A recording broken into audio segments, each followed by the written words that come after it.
Hi good evening, welcome to smart Maruti magics YouTube channel. ఈ question RRB 2021 ఎన్టీపీసీలో ఇచ్చిన question. ఇది అంకశ్రేణి 10th క్లాస్ అర్థమెటిక్ ప్రోగ్రెషన్లో లెక్క. ఇది 2, 7, 12 అనే 3 నెంబర్లు ఇచ్చాడు. ఈ సిరీస్లో పదో పదం ఎంత అని అడుగుతున్నాడు. ఇక్కడ మొదటి పదం ఈ మధ్యలో డిఫరెన్స్ తెలిస్తే చాలు. మొదటి పదాన్ని ఏ అనుకుందాం.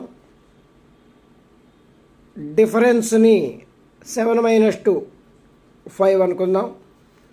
సో మనకిప్పుడు పదో పదం కావాలి, 10th టర్మ్ కావాలి. దీనికి ఫార్ములా A+9D. మీకు ఏ పదం కావాలన్నా దానికి ఒకటి తగ్గించి డీని మల్టిప్లై చేసి ఏకి యాడ్ చేస్తాం. 2 + 9 × 5 2 + 45 47 ఆన్సర్.